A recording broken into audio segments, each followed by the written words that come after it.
तो पुण्यात्मा, वृक्ष को आहार जड़ से मिलता है, मूल से मिलता है, और मूल से आहार तना में जाता है। तना अक्षर पुरुष ये परब्रह्म है। फिर उसके बाद डार में जाता है। डार ये क्षर पुरुष यानी ब्रह्म है, ज्योति निरंजन 21 ब्रह्मांड का स्वामी। और डार से फिर शाखाओं में जाता है, और पात रूप संसार। देखिएगा एक चित्र वृक्ष का, ये एक वृक्ष है, पेड़ है। श्रीमद् भगवत गीता अध्याय नंबर 15 श्लोक 1 से 4 तक का विवरण है, और 16 और 17 का इस चित्र से क्लियर हो जाता है। परमात्मा ने खुद कहा था, अक्षर पुरुष एक पेड़ है, निरंजन वा की डार, और तीनों देवा शाखा है, पात रूप संसार। अब यहां जड़ से आहार चलता है, जड़ से तना में आता है। ये तना कौन है? तना ये अक्षर पुरुष अर्थात परब्रह्म है, और इससे एक मोटी डार निकली। ऐसी बहुत सी डार होती है पेड़ में, पर हम एक लेते हैं। परमात्मा के अंतर्गत असंख्यों ब्रह्मांड आते हैं, तो इससे क्षर पुरुष यानी इसको ब्रह्म बोलते हैं। और फिर ये तीनों देवा शाखा हैं, रजगुण ब्रह्मा, सतगुण विष्णु और तमगुण शिव जी, और पात रूप संसार। तो यहां जड़ से आहार चला, अक्षर पुरुष में आया, अक्षर पुरुष से क्षर पुरुष में, क्षर पुरुष से ब्रह्मा विष्णु महेश में, और फिर आगे गया। तो तीनों लोकों में प्रवेश करके सबका धारण पोषण करने वाला परमेश्वर ये कौन है? वो परम अक्षर ब्रह्म है। वो परम अक्षर ब्रह्म बनारस में एक शूद्र वर्ग में, वर्ण में,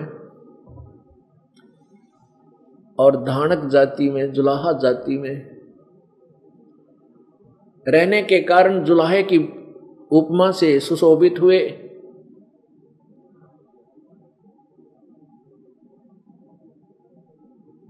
अब पुण्यात्माओं, कबीर परमेश्वर जी अनंत कोट ब्रह्मांड का स्वामी है, और वो प्रत्येक युग में आता है। जब प्रत्येक युग में आते हैं प्रभु, तो अपनी वही लीला करते हैं, और उनकी शिशु रूप धारण करके आते हैं। कुछ समय के लिए संसार में रहते हैं, एक मनुष्य जैसा जीवन जी करके अपने तत्व ज्ञान का प्रचार करते हैं, जिस कारण से वो कबीर परमेश्वर प्रसिद्ध कवि की उपमा भी प्राप्त करता है, उसको कवि कहने लग जाते हैं। ये भी वेदों में प्रमाण है कि वो परमात्मा जब पृथ्वी पर आता है उसकी ये पहचान है। अब पहले आपको दिखाते हैं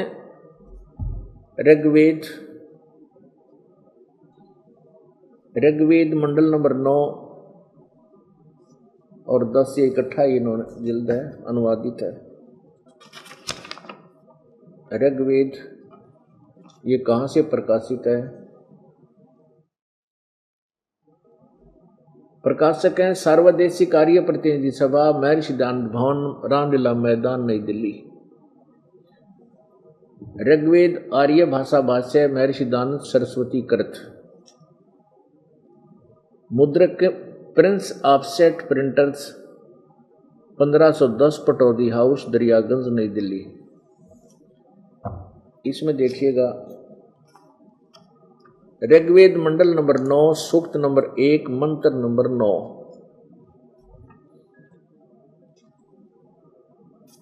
यह है ऋग्वेद मंडल नंबर 9, सूक्त नंबर 1, और ये इसकी संस्कृत है। अभी इमम अधन्या उत्सरणती धेनव, धेनव माने गाय, शिशुम, शिशु माने बालक रूप, सोमम इंद्राय पातवे। अब इन्होंने क्या अनुवाद किया है? उस सोम स्वभाव वाले श्रद्धालु पुरुष को शिशुम कुमार अवस्था में ही यानी बालक अवस्था में ही सब प्रकार से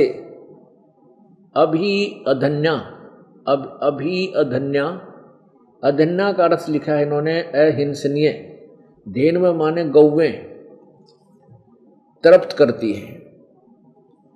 अब शिशु माने इन्होंने लिखना था बालक अवस्था, यानी बालक रूप में प्रकट परमात्मा को सब प्रकार से।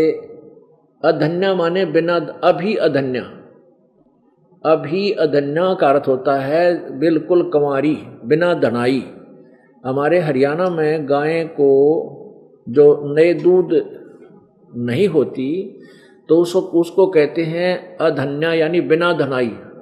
और इसका अंग संस्कृत में अधन्या, बिना धनाई माने अभी ये इसको गर्भ नहीं रहा है।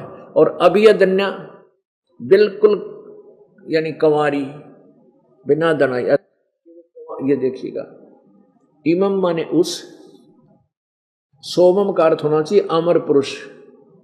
शिशुम, शिशु रूप में प्रकट उस अमर पुरुष को, अमर पुरुष बालक को की, बालक की परवरिश सब प्रकार से, उस बालक को सब प्रकार से यानी पूर्ण रूप से। अधन्या माने बिना धनाई यानी कंवारी। गौएं तृप्त करती हैं, यानी उसकी परवरिश की लीला होती है। इतना ही हमने इसे लेना था। अब एक और ये है किसी दूसरे का भाषा भाष्य, ये है श्रीपाद दामोदर सातवलेकर, मंडल 7 से 10, इसने अनुवाद किया है।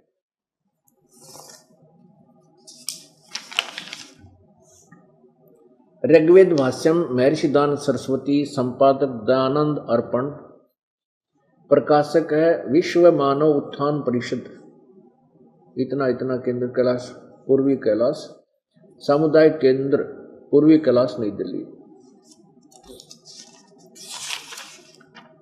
ये मुद्रक है इसकी, कम्यूट सर्विसेज नई दिल्ली, सर्विसेज नई दिल्ली। अब देखिएगा, ये देखिएगा मंडल नंबर 9, अथ नवम मंडल, प्रथम सूक्तम, और इसका 9वां मंत्र यहाँ आ जाता है।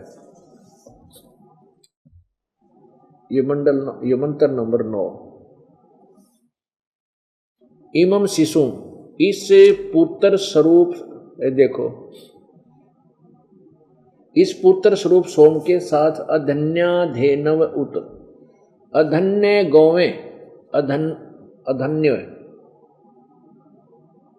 अवध्य लिखा है इसने, अवध्य, इसका अर्थ होता बिना धनाई गौवें इंद्र को पीने के लिए इस सोम रस के साथ अपने दूध को पिलाती है। इवन कहेगा बेरा थाना सट्टे मार रखे, इधर के उधर एंड वेंड लिख रखा। इसका सीधा अर्थ बना, देख फिर देखो, इमम शिशुम, इस पुत्र स्वरूप सोम माने अमर पुरुष को के साथ अधन्या धेनु है उत, अवध्य लिख दिया, गौवें इंद्र सोमम, यानी इंद्र को पीने के लिए इस सोमरस के साथ अभिसनंती अपने दूध को पिलाती हैं। बता कोई अर्थ बना। अब पुत्र स्वरूप कौन है, अब सिर पैर का कहेगा पता नहीं था, इन्हें अनुवाद करने बैठ गए। फिर भी कहने का भाव ये दास का कि मैं अगर सीधा इसका अनुवाद करूं तो आप जी को भी शायद विश्वास ना हो, क्योंकि अन्य जो नकली हैं जिनकी अज्ञान की खाल उतर रही है, वो नकली शेर पाक रहे थे, उनकी वह गधे की खाल में ना एक कुम्हार ने क्या किया, गधे के ऊपर शेर की खाल डाल दी। वह शेर की खाल पाई की तो उसने जंगल में, और वो क्या करे, गधे ने छोड़ दे खेतों में।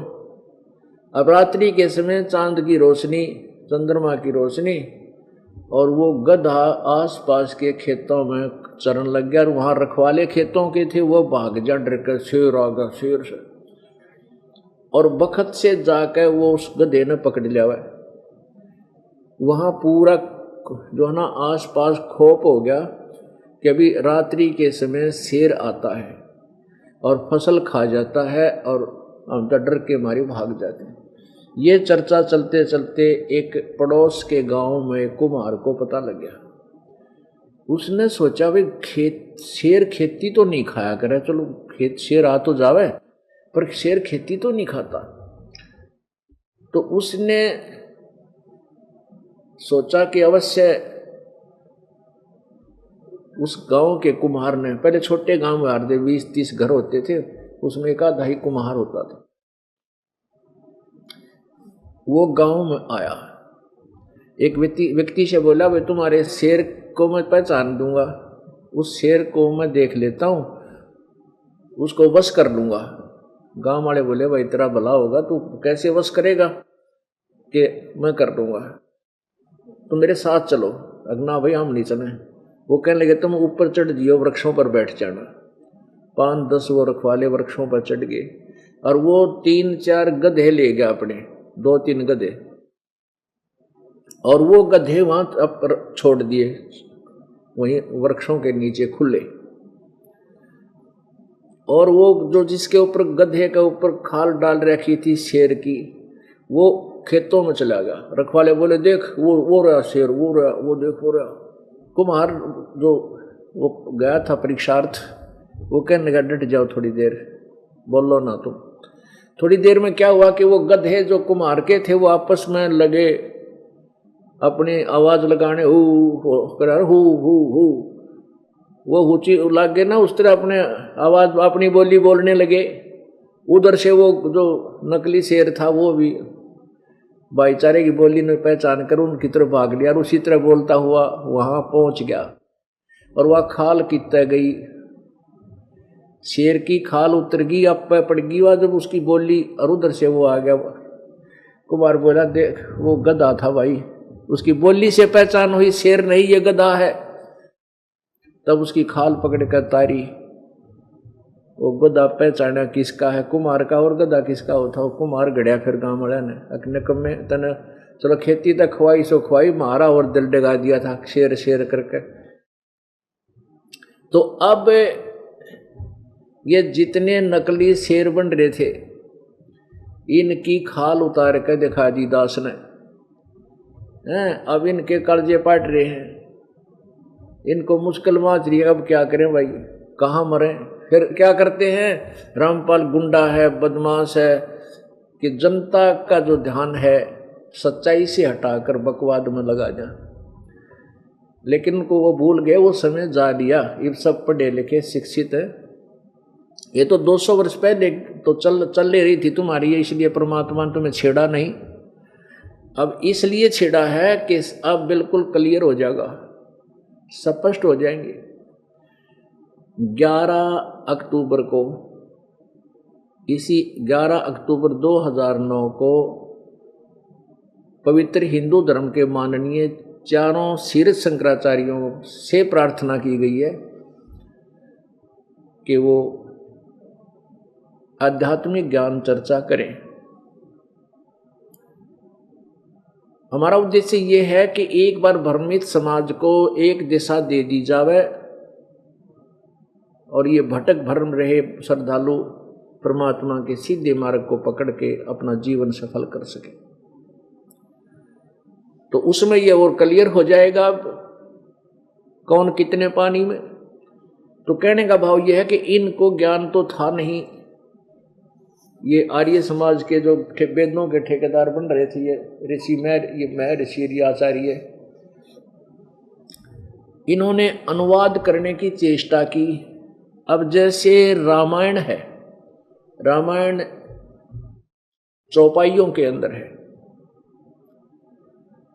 और जिसने मौखिक ज्ञान है नहीं रामायण का, भाई रामायण क्या चीज है, किसकी कहानी है, जिसको रामायण का मौखिक ज्ञान है कि भगवान श्री रामचंद्र जी राजा दशरथ के पुत्र थे, ये त्रिलोकी भगवान थे, इनको ऐसे ऐसे इनका विवाह हुआ, सीता और इनका वनवास हुआ, लक्ष्मण को ये वन में गए, राम को वनवास हुआ, ऐसे ऐसे।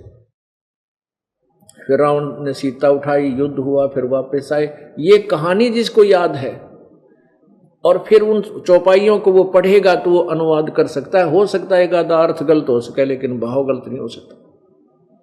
और इनको मौखिक ज्ञान था ही सृष्टि रचना का, ना परमेश्वर की महिमा से ये परिचित थे। ये अनुवाद करने बैठ गए, अड़ंगा कर डाला।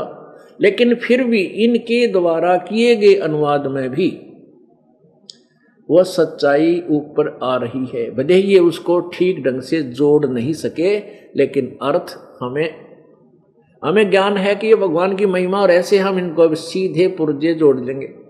अब किसी ने अगला पहिया गाड़ी का पिछला पो रखा है, पिछला आगे धर रखा है, शरीर किधर ऊपर रख रखा है, तो अब हम जो इसको ज्ञान है वो ठीक ठिकाने लगा के उनको वह गाड़ी तैयार कर देगा। पुर्जे जो के तो जेन्युइन है, वेद हमारे एज इट इज हैं, ये जेन्युइन है। और हम अब इंजीनियर बन गए इस भक्ति मार्ग के, राम नाम की गाड़ी के। अब इस राम नाम की गाड़ी के इस ठीक ठिकाने पुर्जे लगा करके और ये ची कर दे चलेंगे इसमें बैठ करके, ठाठ से इसका लाभ उठाएंगे। जो इसका वास्तविक यूज है वो हमें होगा, हम उठा ले, अब इसका लाभ उठाएंगे यथार्थ भक्ति करके। तो एक ये प्रमाणित हो गया कि जब परमेश्वर आते हैं कबीर देव, वो प्रत्येक युग में एक ऐसी लीला करते हैं और उनका वो नाम पूरे युग में वही लीला उनकी प्रसिद्ध रहती है, उन्हीं का नाम वो विशेष प्रसिद्ध रहता है। वैसे तो वो अन्य समय में भी आते रहते हैं और कुछ समय के लिए रहकर घंटा 2 घंटा, दिन 2 दिन, फिर चले जाते हैं, सहस्री आते हैं, सहस्री जाते हैं। परमात्मा के इस आगमन को जो 120 वर्ष तक यहाँ रहकर गए थे, इनको अतिथि रूप में आना माना जाता है। अतिथि रूप परमात्मा साकार है, मनुष्य सदृश है। अभी तक हमें परमात्मा को निराकार बताया गया था, हम परमात्मा को निराकार ही सुना करते थे और फिर ये भी सुनते थे कि परमात्मा पूरे ब्रह्मांडों का रचयिता है, सब उसी ने सब संसार रचा है। तो पुण्यात्मा निराकार कैसे रचेगा?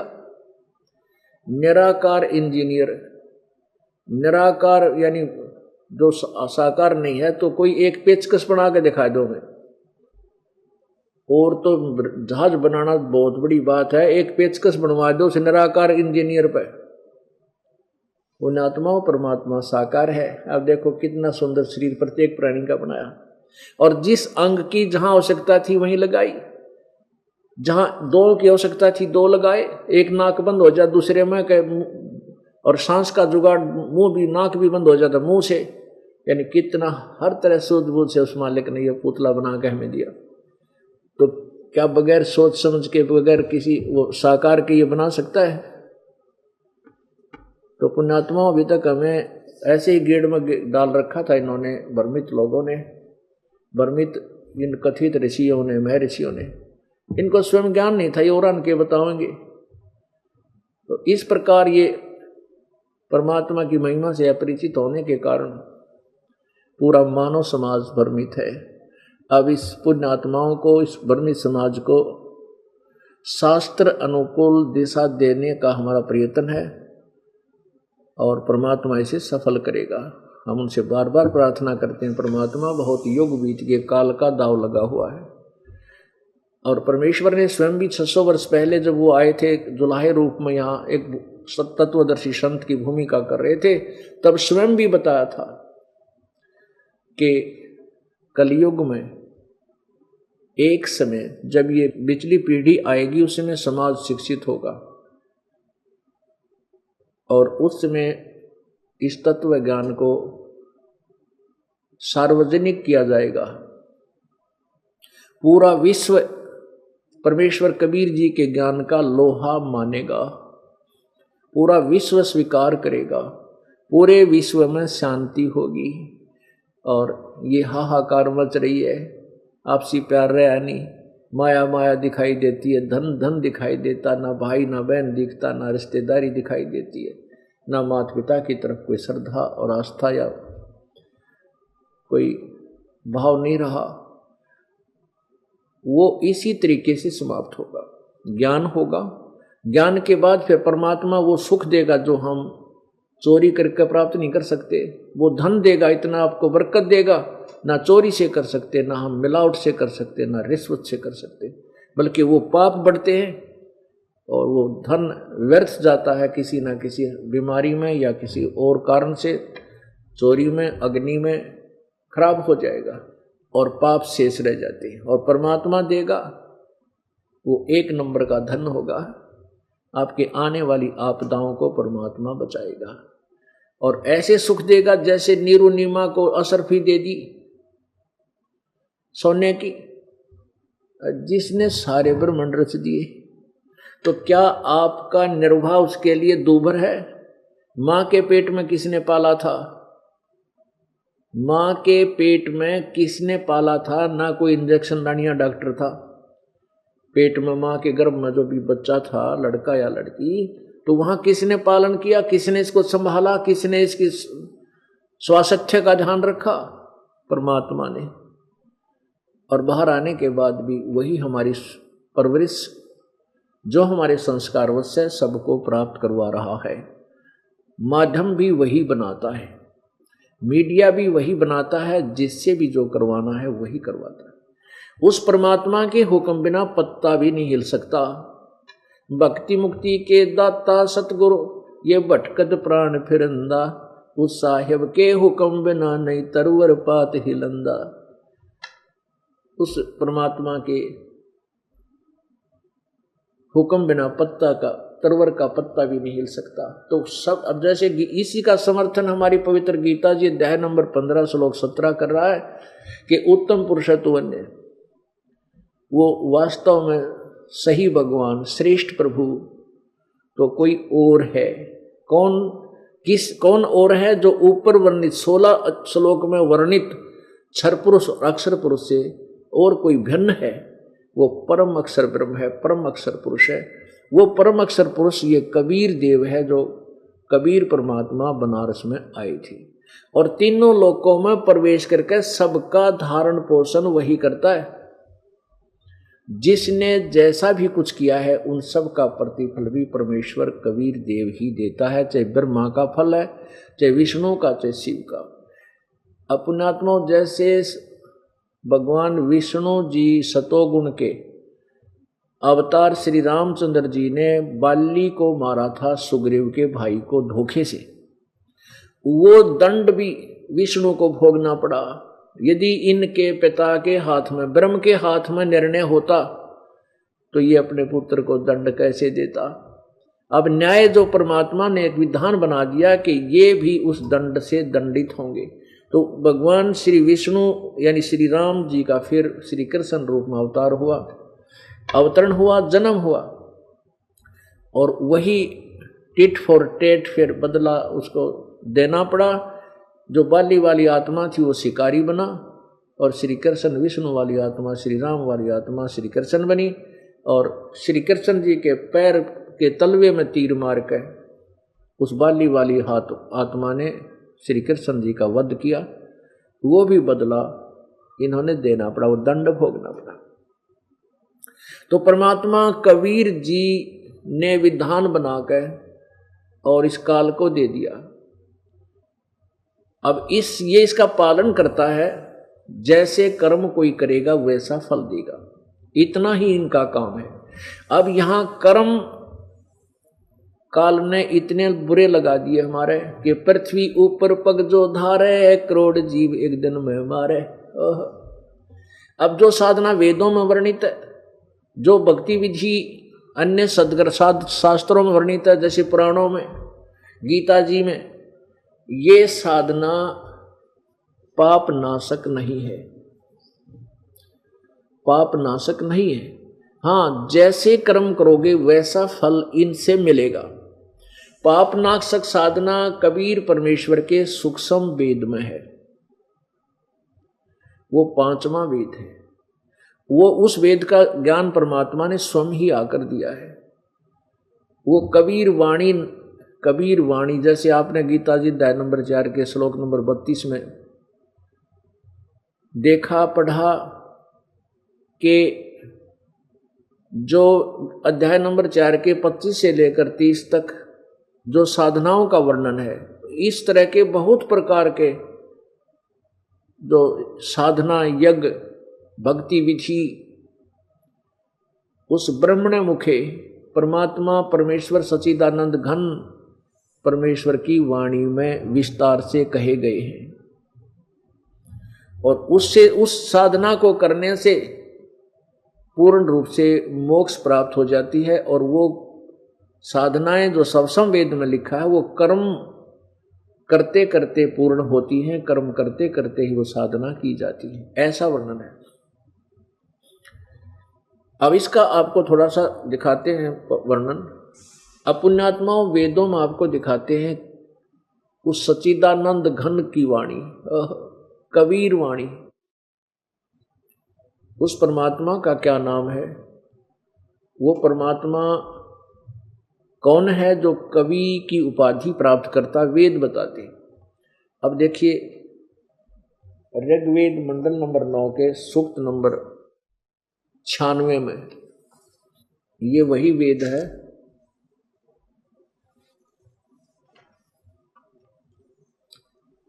वेद है सार्वजनिक देशी कार्य प्रतिनिधि सभा, महर्षि दान भवन, रामलला मैदान, नई दिल्ली। ऋग्वेद आर्य भाषा भाष्य, महर्षि दयानंद सरस्वती कृत, मुद्रक prince offset printers, 1510 Pataudi house Daryaganj. अब देखना मंडल नंबर 9 सूक्त नंबर 96 और मंत्र नंबर 16 में अब इन्हीं के अनुवाद को पढ़ेंगे। हे परमात्मन, गुहम, गुहम माने सर्वोपरि, रहस्य, ये ब्रैकेट में संस्कृत है, यहाँ अनुवाद हिंदी है। चारू माने श्रेष्ठ, नाम, नाम जो तुम्हारी संज्ञा है, आप उसका ज्ञान कराएं।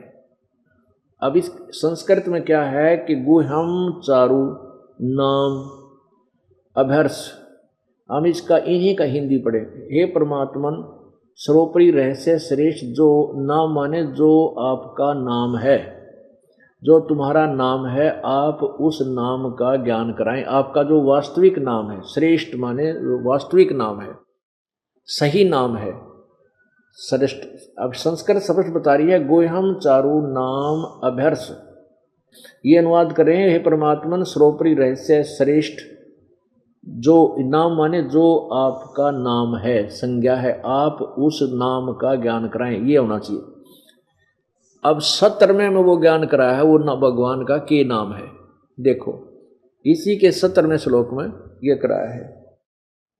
9वें मंडल नंबर 9 का सूक्त 96 मंत्र 17, 16 आपने पढ़ लिया थोड़ा सा, जितनी हमें आवश्यक है। अब ये शिशुम, अब ये वहीं से बात प्रारंभ हुई कि जब परमात्मा शिशु, वो पूर्ण परमात्मा प्रत्येक युग में शिशु रूप यानी बालक रूप धारण करके प्रकट होता है। और जब वो छोटे बच्चे की परवरिश रूप में कंवारी गांव से उनकी परवरिश होती है। ये तो 9वें अध्याय के मंडल नंबर 9 के सूक्त नंबर 1 मंत्र नंबर 9 ने क्लियर कर दिया। अभी उसी 9वें ही मंडल में ऋग्वेद के मंडल नंबर 9 के सूक्त नंबर 96 में और मंत्र नंबर 17 में अब क्या बताया है। 16 में कहा कि आपका वो नाम क्या है वास्तविक, जो बालक रूप धारण करके परमात्मा एक आते हैं, तो उसका वास्तविक नाम क्या है। तो 17वें में बताया कि जो शिशु रूप, शिशुम व शिशु रूप में जो परमात्मा प्रकट होता है, उसमें वो क्या करता है कि अपने तत्व ज्ञान को लेकर स्वयं ही प्रकट होता है और अपने तत्व ज्ञान को लोकोक्तियों के माध्यम से, कविताओं के माध्यम से उच्चारण करता ऊंचे ऊंचे स्वर में, गरज गरज के। और परमात्मा यही बताते हैं, चारों युग में संत पुकारे, कूक कहा हम हेल रे। कूक माने आवाज लगा के ऊंची, हेल माने हेला देकर, आवाज देकर। चारों युग में संत पुकारे और कूक कहा हम हेल रे, हीरे माणक मोती बरसे ये जग चुगता ढेल रे। तो परमात्मा भी अपने आप कहते हैं, चारों युग में हम ना के पुकार पुकार के कहा कि ये है तत्व ज्ञान, ये है वास्तविक साधना, लेकिन ये अनजान आत्माएं काल के दूतों के द्वारा भ्रमित की हुई, वो कंकर पत्थर उठा रहे हैं, आन उपासना रूपी कंकर पत्थरों की के थैले भरे फिर रहे हैं, और हम जो तत्व ज्ञान रूपी अमृत हीरे मोती बरसा रहे हैं, इस वास्तविक ज्ञान को, वास्तविक साधना को स्वीकार नहीं करते।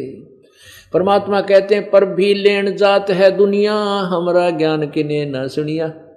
पर भी लेन जाते हैं, देखा ट्रेन जाती थी, वहां जाती हैं जो पर भी लाग जाएगी तो ग्रहण हो, वहां पाप कटेंगे। ट्रेनों में बैठे ऊपर नीचे बराबर में लटक कर डंडा गए चपट कर मर जा बेचारे, चाहे मरो चाहे जियो, वहां पहुंच जाते हैं उस पर भी में स्नान करने के लिए। परमात्मा कहते हैं डले डोकाते हो, वहां कोरे पाप इकट्ठे करते हो उस पर भी में। पर भी लेन जात है दुनिया, हमारा ज्ञान किने ना सुनिया। वो पर भी लेन जाते हैं और हमारे समृत ज्ञान को कोई नहीं सुनता, जो सब मोक्ष कर दे। अब यही बता रहे हैं कि देखिएगा, ऋग्वेद मंडल नंबर 9 सूक्त नंबर 96 96-16 आपने देख लिया कि पर कहा है कि हे भगवान आप अपने वास्तविक नाम से परिचित कराएं। इसका अर्थ है 17वें में कहा है शिशुम जगानम हरियंतम मर्जंतम शुभंती वहीनम मरुतो गणेन कबीर गिरभी, ये रह लगा ऊपर कबीर, कबीर गिरभी कावेना कबीर, ये कबीर शब्द है। कबीर बोलो चाहे कवि ही बोल देते हैं, कबीर भी कह सकते हैं। संत सोम, ये संत सोम, संत स्पष्ट है, सोम है। पवित्र पवित्रम अत्यति रेभन, रेभन माने ऊंची आवाज से, अति पवित्रता के साथ। और कबीर गिरभी माने कबीर वाणी, कबीर गिरभी। आ देखना शिशु, इन्होंने अपने हिसाब से क्या है, संयति सूक्ष्म करोति प्रलय काले जगती शिशु परमात्मा, उस परमात्मा को अब कहते हैं शिशुम, शिशु रूप परमात्मा को यहाँ लिखना चाहिए था। वो बालक रूप धारण करके जो परमात्मा आता है, उस परमात्मा को जो सदा प्रगट है।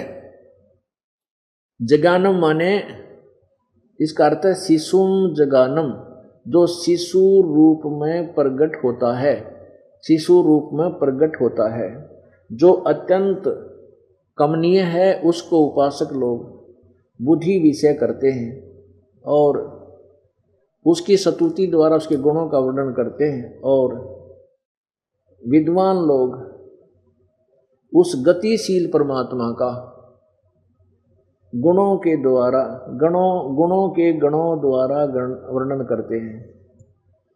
अच्छा यहाँ लिखना, इन्होंने ये क्या किया, कबीर गिरभी, ये कबीर गिरभी है, ये रे ऊपर लगा हुआ है इस गी की मात्रा पे। इन्होंने इसके दो हिस्से कर दिए। कबीर को ये रे के स्थान पर हलंत लगा दिए, हलंत के स्थान पर दो बिंदी लगा दी, और गिरभी इसका अर्थ कर दिया कवि लोग। गिरभी माने वाणी द्वारा, गिरभी माने वाणी द्वारा, कबीर माने कबीर।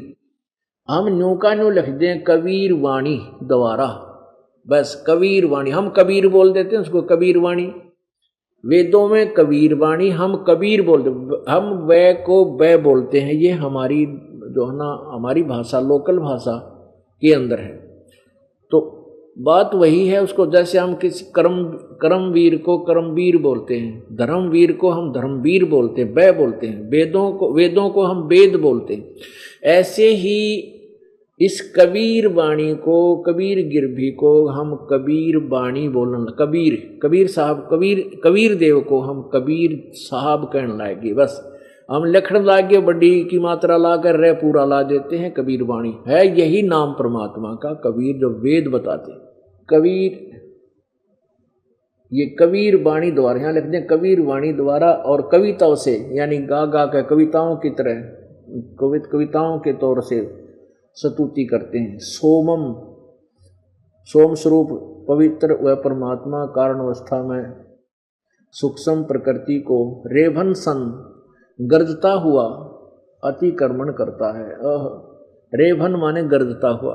आगे देखिएगा 18 में ऋषि मना, ये ऋषि कृत सवर्षा सहस्रनिथ पदवी कविनाम तृतीयम धामम महिष शिष्य संत सोम सोमो विराजमानु राजती स्तुप।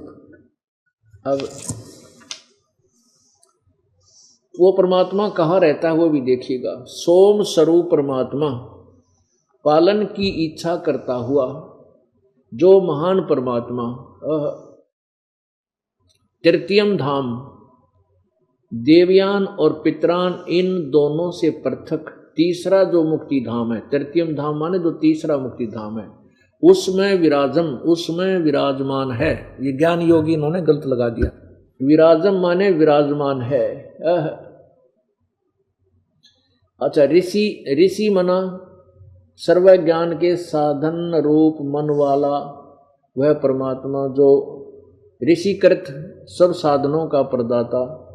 ये कोई बात हुई। अब इसका वास्तविक अर्थ ये बनता है, अब वेद सिद्ध कर रहे हैं कि परमात्मा साकार है, एक देशीय है, वो तीसरे मुक्ति धाम में रहता है।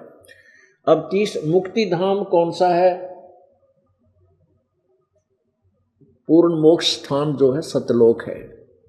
एक ये क्षर पुरुष का लोक, ब्रह्म का 21 ब्रह्मांड का, ये भी धाम कहलाता है, ये भी एक लोक कहलाता है।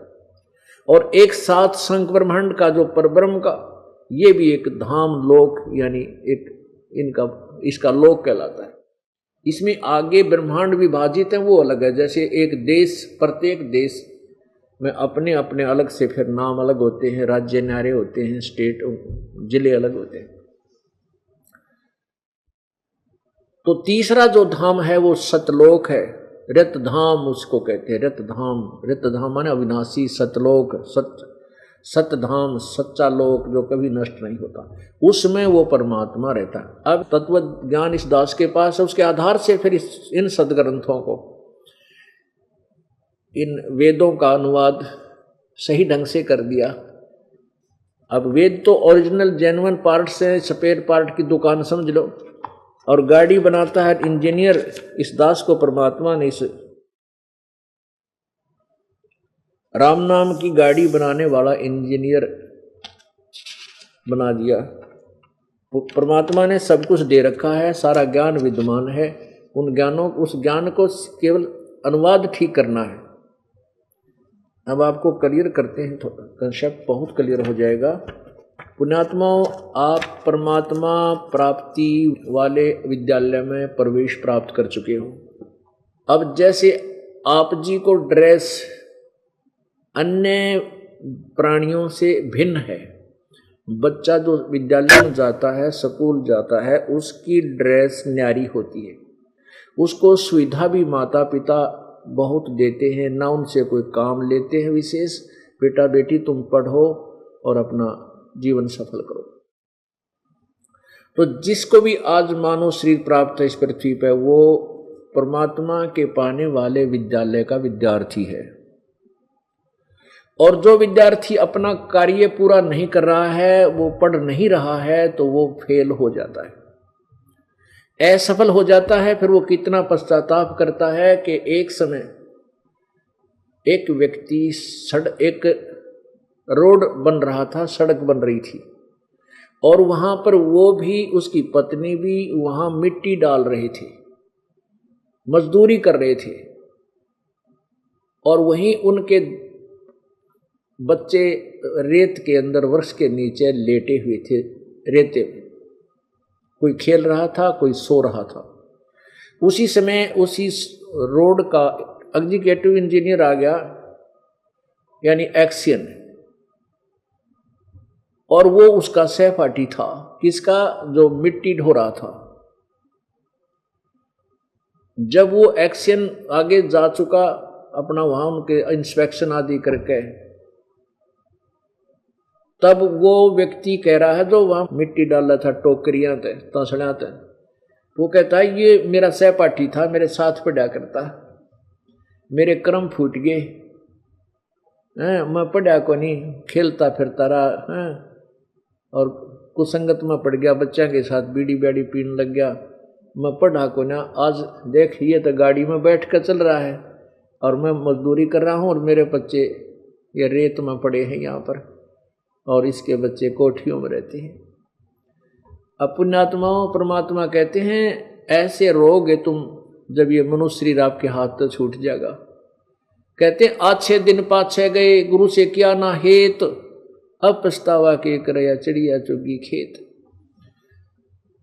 परमात्मा कहते हैं, परमात्मा की वाणी को गरीबदास जी कैसे महिमा याद दिलाते हैं। ये संसार समझदा नाही, कहंदा श्याम दोपहरे नो, गरीबदास ये वक्त जाता है रोवोगे इस पैरे नो। कहते हैं ये समय जा रहा आपका हाथ से छूट गया, फिर रोया करोगे इस समय को याद करके, फिर कुछ हाथ नहीं लगेगा। तो पुण्यात्माओं, आप विद्यार्थी हैं और आप देखते हो आप अपने बच्चों को कितना समय देते हो। एक क्लास को पास करने के लिए, कक्षा में उत्तीर्ण होने के लिए 1 वर्ष पूरा मिलता है उसको, और आप पूरा फ्री छोड़ देते हो। ट्यूशन भी लगवाते हो, आप भी पढ़ाते हो, टीचर भी पढ़ाते हैं, कितना समय देते हो, तब वो सफल होता है। इसलिए आप जी को सबसे पहले ये दास इतना ज्ञान दृढ़ करना चाहता है आप जी के अंदर कि आप अपने रास्ते से डगमग ना हो उसके। बस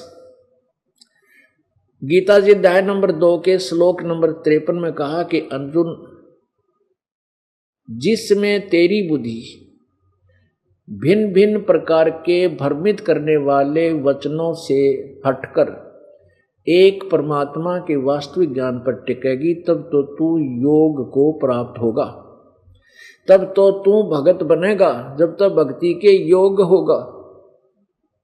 तो इसलिए हमें सबसे पहले ज्ञान का होना अति आवश्यक है। नहीं तो कोई कर देगा भ्रमित, बहका देगा, आप फिर उसी कुमार्ग पर चलकर अपना जीवन बर्बाद कर जाओगे।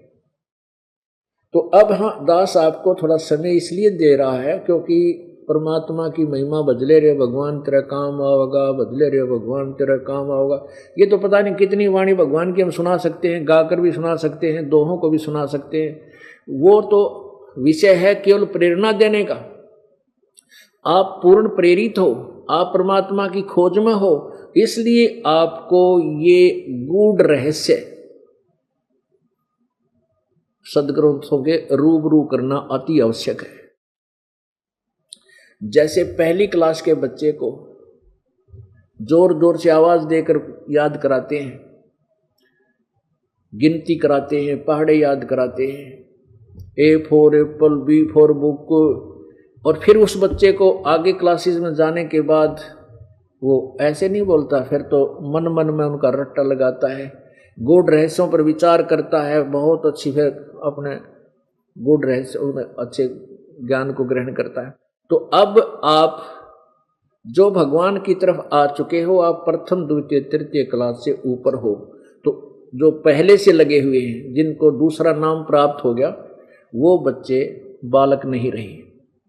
उनको अब ये गूढ़ रहस्य बताना अति आवश्यक है। जो प्रथम बार आए हैं, द्वितीय बार जो प्रथम मंत्र लिया है, या वैसे आए हैं सत्संग सुनने के लिए, उनको भी अलग से एक थोड़ा सा समय दिया जाता है प्रत्येक सत्संग में, वो भी आपको दिया जाएगा।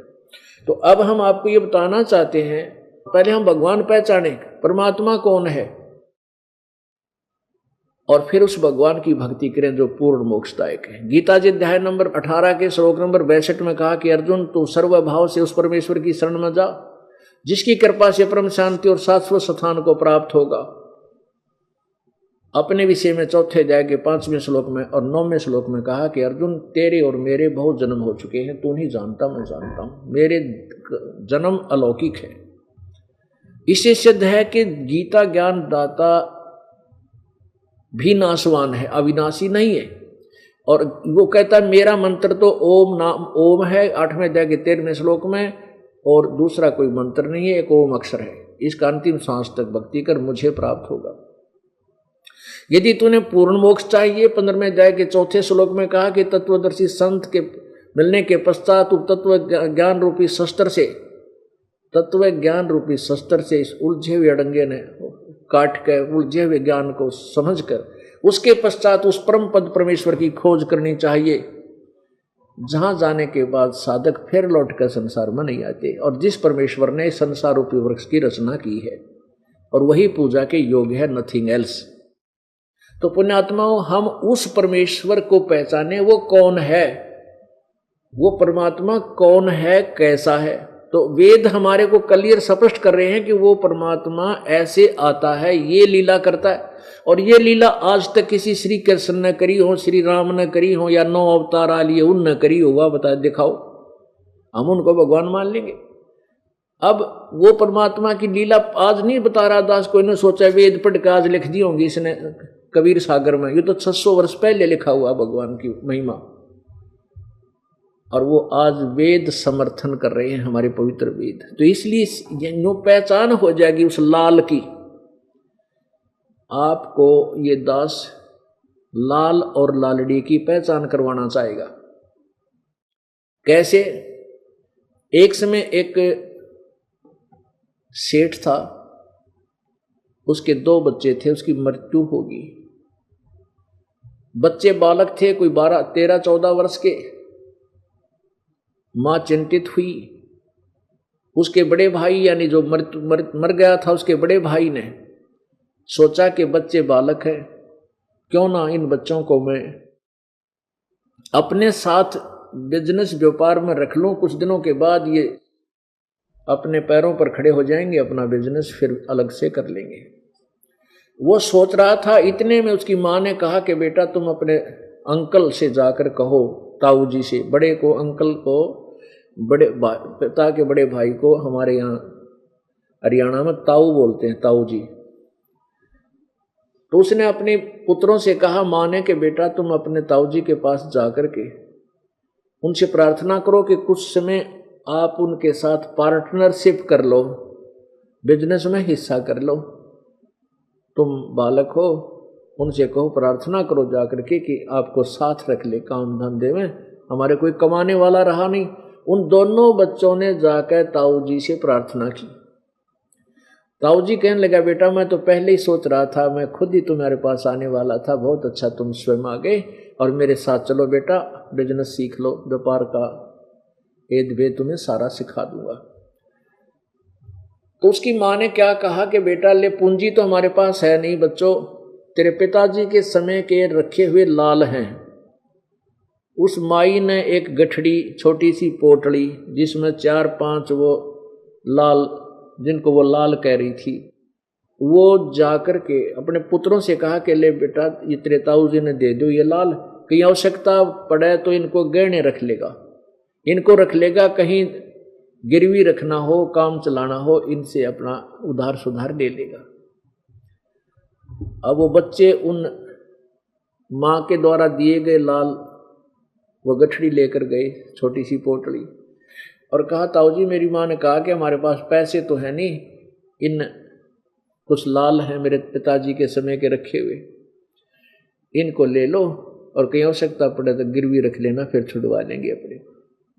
अब ताऊ जी ने वह गठड़ी खोल कर देखी, अंकल जी ने, उसने कहा, बेटा ऐसे करो, इनको ऐसे ही बांध कर तेरी माँ ने दिया वापस और संभाल कर रख लेगी। उस दूसरे शहर में मेरी उधार बहुत चलती है, पैसे आवश्यकता पड़ेगी तो फिर ले चलेंगे इनको, नहीं तो काम चल रहा है। अब उन्होंने आकर के ज्यों की तुम वार्ता ताऊ जी की बता दी और माँ ने वो लाल सुरक्षित रख दिए। वो ताऊ जी जो है उन बच्चों को लेकर गया दूसरे शहर में, वहाँ उनके हाथों से लालों का जो है व्यापार इधर उधर से लेन देन करवाया।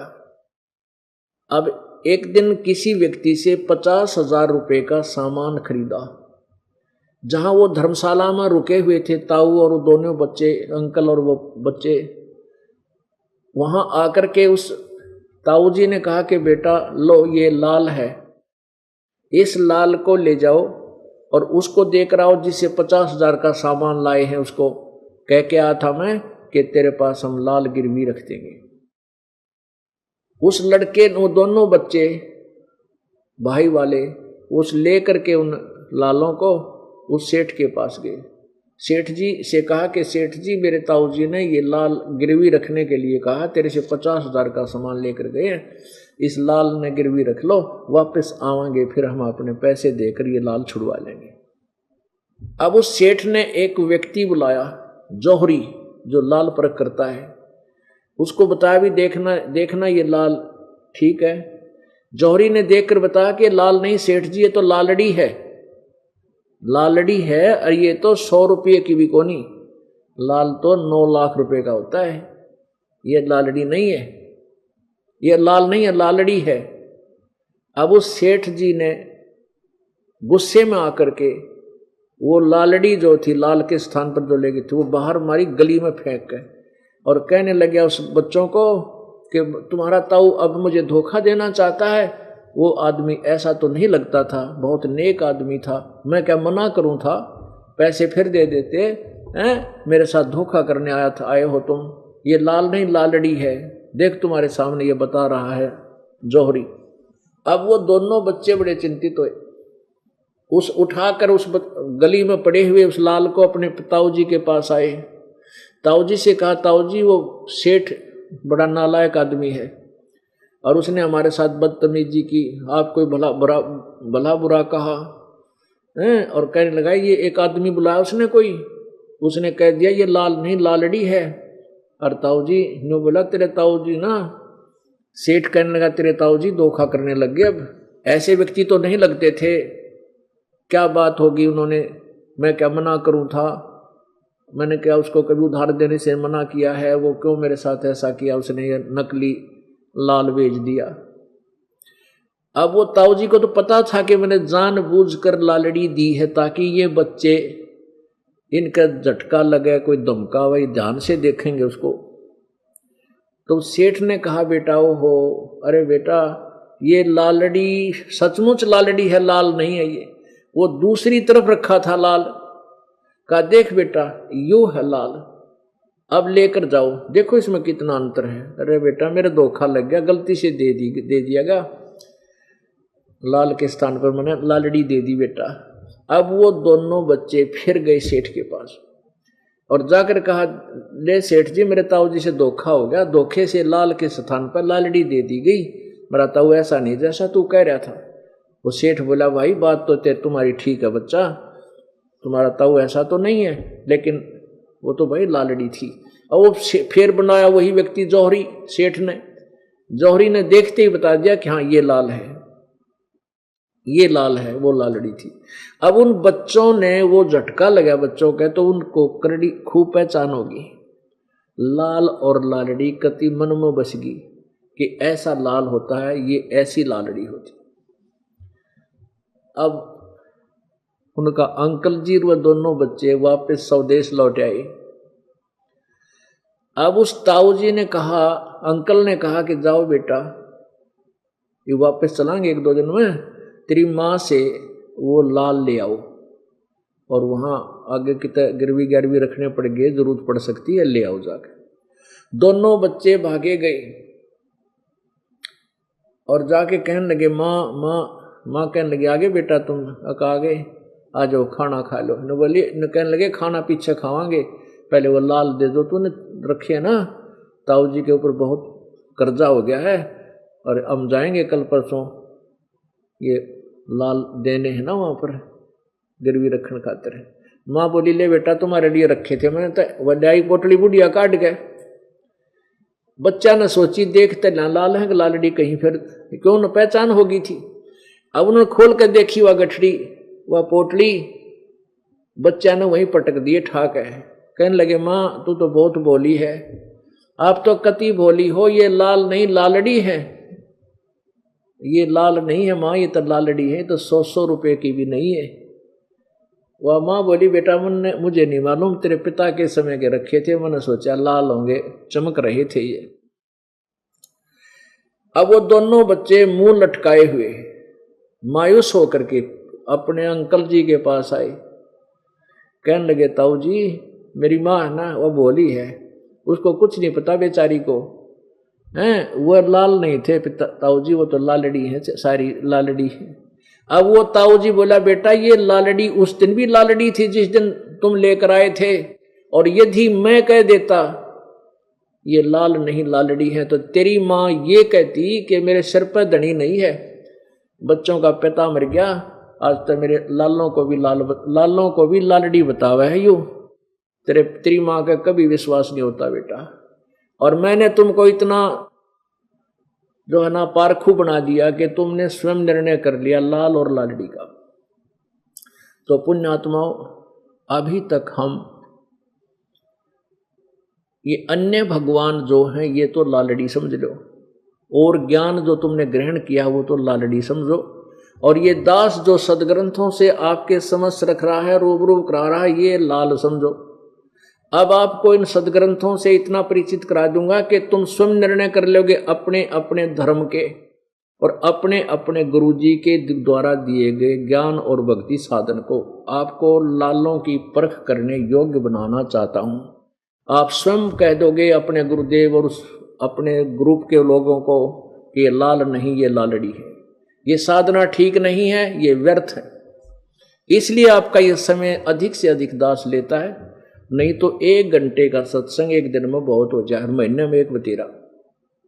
अब -0 से भक्ति को ऊपर उठाया जा रहा है, माइनस से ABCD भक्ति की ये दास आपको पढ़ा रहा, पृथ्वी पर कोई बताने वाला नहीं था। परमेश्वर ने बता रखा था, उन संतों को पता था जिनको भगवान मिला, लेकिन उनकी वाणी को रिजेक्ट करके डाल रखा था कि वो तो एक अनपढ़ों की वाणी है। आज वो अनपढ़ अशिक्षितों की वाणी सदग्रंथों से मेल खाती है, और जो विद्वान कहलाते थे, महर्षि कहलाते थे, महर्षि कहलाते थे, तो उनके द्वारा उनका अनुभव सदग्रंथों से बिल्कुल विपरीत है।